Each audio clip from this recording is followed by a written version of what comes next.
but we're gonna go through Sweet Apple Massacre. Let's get into it. Sadly, there's an archiver's note. I don't know where this came Archiver's from, or who the author was. The original doesn't seem to exist anymore, and a lot of people arriving at the forums were searching for it. I decided to take a test from a friend's MST and archive the story on its own for anyone who doesn't want commentary as they read. Commenting this on, spam away, because this was on one of those Google documents. Highlight text, right click, comment, yada yada yada. Gonzo, I don't want to interrupt. Wait, hold on. You're talking about Sweet Apple Massacre? Yeah. That's on FimFiction. He has 2 other stories as well that continue on from that. Well, I just Googled this, so I just... Guys, you're kind of breaking up a bit. Blimey. I don't see... Oh, there it is. I only see Sweet Apple Massacre Resolute, but that's not what we're going for, is it?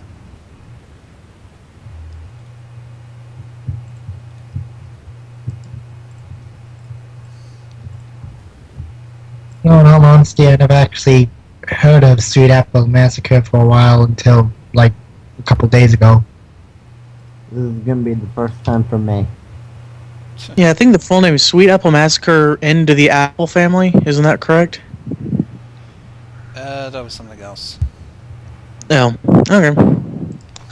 I think there was Rocket to Insanity, because I do remember a bit about that. Anyways.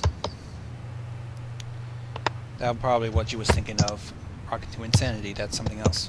I have that. No, yeah, there was that, but then there was some guy who made a unofficial sequel to it, and the original writer for Rocket to Insanity approved of it, and let him continue on to make a second sequel to it. Anyways. Let's get this going. Sweet Apple Massacre by God knows who. Maybe we should know who knew it. Maybe some kind of sick fuck or something. Yeah. Let's have at it. You're gonna need it. Good luck. Big Macintosh surveyed the many apple trees that made up Sweet Apple Acres.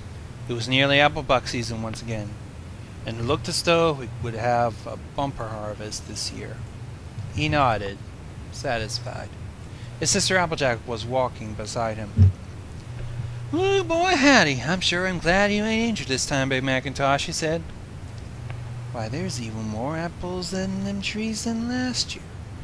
"Yup," Big Macintosh replied in his characteristic manner. "Them's a lot of apples." Applejack was silent for a moment, enjoying to feel the slight breeze against her blonde mane. "Say, I don't suppose you've seen an apple bloom anywhere, have you? I've been looking for her all day, and she had nowhere to be found." Big Max shook his head. "Sorry, sis, can't say I have." Darn, that silly filly's probably gone off somewhere with her friends. I just hope she ain't getting herself into any mischief, or else there'll be hay to pay. "Don't you go worrying about yourself, Applejack," he replied. "I'm sure she's perfectly fine, but anyway, I need to get back to the barn, and I gotta go press some apples for some of my home-brewed apple cider. I picked a few apples earlier, especially all nice and plump and ripe. They ain't gonna press themselves." Applejack laughed. "You sure do love your cider, don't you? Make sure Apple Bloom don't get her hose on again. We all know what happened last time." Babe Macintosh chuckled along with his sister. "Yup." Yup. The large red pony trotted back to the barn and gently closed the door. He opened the trap door with his mouth and went down the steps into an old disused apple cellar. Usually it's just filled with junk, scrap metal, worn out plows, old rope, and various other bits and bobs that outlived their usefulness. Big Macintosh only came down here when he wanted to get away from the world and to withdraw for a while, for some peace and quiet. Today was different, however. The old rope at least had found a new use, because it is in the cellar space where Apple Bloom and her fellow Cutie Mark Crusaders, Sweetie Belle and Scootaloo, bound and gagged, propped up against the wall. Three pairs of scared round eyes looked up at Big Macintosh as he approached. Now let's see how ridiculous this sounds when I try to speak it in his voice. "Now then, you three fillies," he said as placid as ever. Y'all need to learn a lesson. You need to learn not to mess around with Big Mac. All I want is some peace and quiet, he said, looking directly at Apple Bloom. The little red-haired filly cowered under his gaze. All I wanted is a quiet life without all you cutie marker satyrs running around the place, making with a noise. When I'm finished with y'all, there ain't gonna be no noise from you ever again. As Big Macintosh approached, Scootaloo flapped her wings, struggling to get off the ground. Big Mac laughed and grabbed one of her wings. He twisted at first slow, watching the pain visibly grow in her eyes, but then tore hard, smiling slightly when he heard a snap and a muffled whimper that came from Scootaloo. He then threw her to the ground. Your wings are useless, you silly filly, he said pleasantly. He then went to a toolbox and took out a rusty knife with a jagged blade and dropped it in front of the three fillies. I'm going to take off those gags now, he said. First one of you to scream gets their tongues cut out. Whew. Don't you think this sounds a little ridiculous when you try to speak it in Big Mac's voice? No, really. Oh, really? Really? He took off Sweetie Belle's gag first. She looked at him with terror, but managed to stay quiet. Next was Scootaloo. Let out a strange whine and was breathing heavily, still in horrendous pain from her broken wing, but managed to resist the temptation. Finally, he removed the gag from his sister Applebloom. She stared at him with large round eyes filled with fear and incomprehension. This was Big Macintosh, after all, her big brother, the gentlest of souls, wasn't he? Surely this is just a horrible joke, but she has seen what he had done with Scootaloo's swing, and it was definitely no joke. She took a deep breath. Applejack! Too late, Max you're screwed. Shoved his hoof in Applebloo's mouth, silencing her scream. He sighed and shook his head. I told you not to scream, Applebloom. Should have listened to your big brother. I'll scream and scream again, and Applejack will hear me, and... Applebloom said falteringly. You know, I kind of hope you do. After all, I still ain't forgetting Applejack for the injury she gave me last Elva Bucket season. If you want Applejack to join y'all down here, scream away. I, for one, will welcome the company, but now, to business. Heavy shit. Big Mac picked up the knife and loomed over the cowering Applebloom. He pinned her down with a powerful hoof and stuck the knife into Applebloom's mouth. Sweetie Belle vomited at the sight, thick yellow chunks and acid-smelling liquid splattering heavily on the floor. Scootaloo managed not to be sick, but rather gasped and sobbed and choked with panic. Big Mac forced open Applebloom's mouth and with some effort cut out her tongue. Applebloom tried to scream, but her mouth was too full of blood, so it was more of a muted gurgle. After a short while, she collapsed, tears streaming from her eyes, falling unconscious from the shock and pain. Big Mac then took the tongue and rolled it in a puddle of putrid vomit on the floor. He smiled at Scootaloo. You hungry? Scootaloo shook her head vigorously and cast him a defiant glare. If Rainbow Dash was here, she'd kick the crap out of you, you maniac! Big Mac shrugged. Well, she ain't. And anyway, I wouldn't be so sure about that Rainbow Dash. She ain't as tough as she likes to make out. He shoved the vomit-covered tongue into Scootaloo's mouth and used his hoof to clamp the mouth shut. Don't you go trying to spit it out now, he said calmly with a little laugh, and the filly struggled and squirmed. Did your mother ever tell you how important it is to chew your food? Scootaloo closed her eyes and flapped one of her one good wing desperately, eventually swallowing Applebloom's tongue. Big Mac, still holding the writhing Scootaloo down with strong hooves, then mounted the orange filly and slid his penis into her tight virgin pussy, raping her for several minutes, while Sweetie Belle watched, trembling with revulsion. Applebloom was still out cold, blood pouring from her torn-up mouth. Get him, our crusaders, rape victims, Big Mac said with tender mockery as he fucked Scootaloo, followed by a gentle chuckle. Guess y'all found your purpose in life now. Your special channel's getting raped. Yup. That sounded even more retarded! I don't care what you say, it's retarded! Well, that's messed up. He just doesn't have the voice for it. He doesn't have the mentality reality for one. I need to say it. Big Mac is simple. Plain and simple. Eventually he withdrew from Scootaloo and gripped her head tight and repeatedly punched her hard with a hoof to the face, causing her nose to shatter and spurt with blood. He scooped up some of the blood and some of Sweetie Belle's vomit into his tongue and held it in his mouth, mixed with his saliva, and brought his mouth close to Scootaloo and spat the rank mixture into his mouth. He clamped his hoof over her mouth and held her nose until she gagged and eventually had no choice but to swallow. As Scootaloo retched and spat and cried, he turned to Sweetie Belle. He grabbed her easily, but she was too shocked and traumatized to respond, and with apparent amusement, he ran her horn up Scootaloo's ass. The horn was too big and hard. I find it kind of off. So the skin around Scootaloo's ass, ripped and blood and fecal matter first trickled, then poured profusely down onto Sweetie Belle's face, as well as urine as Scootaloo pissed herself. "You keep doing that, Sweetie Belle," he said. The unicorn carried on, pushing her horn up Scootaloo's anus, slowly but surely. Her normal, well-groomed pink and purple mane was now stained reddish-brown, glistening with the redness of piss and blood. "If you'll stop, I'll come over there and, get creative. I may seem a bit dense, but I'm actually quite a creative stallion, you know," he said with a wink. "Yup." "I still say you're fucking retarded!" He went to Apple Bloom and penetrated his little sister's unconscious body with his hard cock, while he violated her, and another knife, this one shiny and sliced open, this one sharp and shiny, sliced open her flank, causing her glistening intestines to flop out onto the wet floor.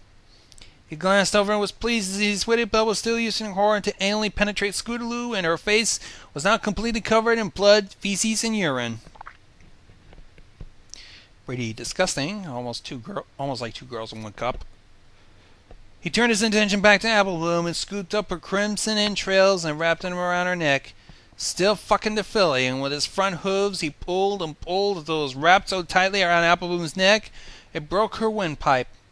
She was now surely dead, but Big Mac continued fucking her furiously until her body began to lose form and collapse into a quivering amorphous mass of fur, blood, and flesh. The perineum had fallen away, leaving a single red and raw gaping void. He carried on until he's fucking nothing but a single swollen and bloody orifice, and discarded his baby sister's carcass as though she was nothing more than a rotten apple core. Yes. He then took the knife and grabbed Sweetie Belle and tossed her aside. He forced himself into Scootaloo's ruined anus and took the knife and cut from her ass in a sweeping motion up to her belly, and all her innards fell out. He grabbed her head, twisted and tore it clean off, using his immense strength, and fucked in her mouth and then tossed it aside.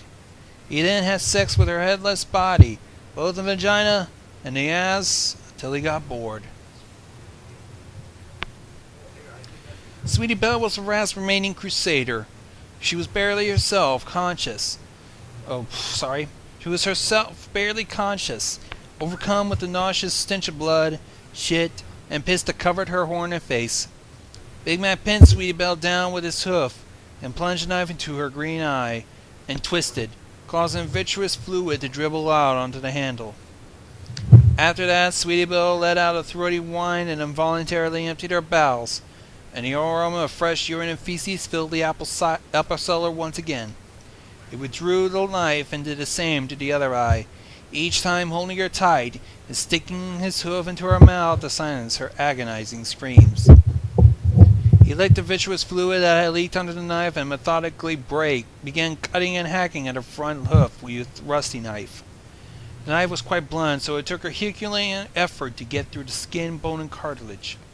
But eventually the bone splittered and the leg came off. He did the same with her other legs until all four were amputated and nothing remained but bloody stumps, with shiny white ligament and broken bone shards hanging out. At some point, Sweetie Belle had passed out, the overwhelming pain too much for her to bear. He then used the knife to gouge out her left eye and jammed his penis into her eye socket, penetrating repeatedly deep into her brain, A jelly how tight her skull felt around his heart shaft, and how warm and squishy the brain matter felt against the tip of his throbbing penis. As he did, he twisted Sweetie Belle's neck. And as he finished skull fucking, he cracked open her skull with a swift stab of the hoof, and bit down and ate some exposed brain, taking care to spit out a few fragments of skull and bone that got mixed in as he chewed. Warm and slimy and tough, and stuck to the back of his throat. He swallowed and raped Sweetie Belle in the ass until it tore open and his engorged penis was smeared with what little fecal matter remained in her rectum. He took one of Sweetie Belle's detached legs and shoved it inside her ass, and then fucked Apple Bloom and Scooter's bodies the same way, forcing him to the limb and hoof first as far as it could go. He thought of how strange it was that the still lumps of torn flesh that he was fucking with Sweetie Belle's legs had been so vibrant and alive such a short time ago. But now all three were dead, and he finished by spurting his voluptuous load into Apple Bloom's destroyed backside. He watched with satisfaction as the semen and blood and shit mixed together, forming a foamy maroon pool. He bent down and greedily lapped up some of it with his tongue. Oh, hang on. Bless you.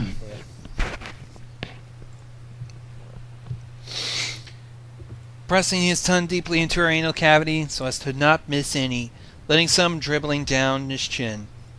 It tasted foul, of course, a rancid, tangy slime that burned his throat, but it felt so satisfying.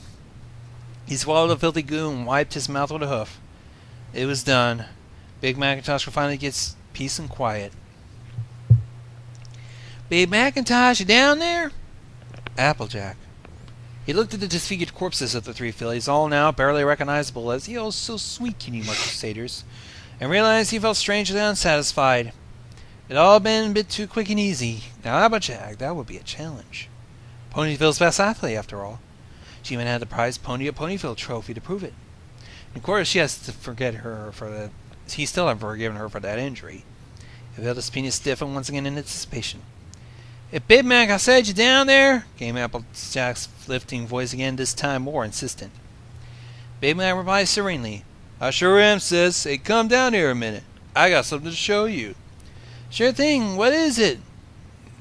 It's a surprise." "Oh boy, I sure love surprises. Something real nice, I bet." "Something real nice." Big Mag looked at the mangled, mutilated remains of the cutie mark crusaders, and his lips curled into a thin smile. Yup. The end. Yup.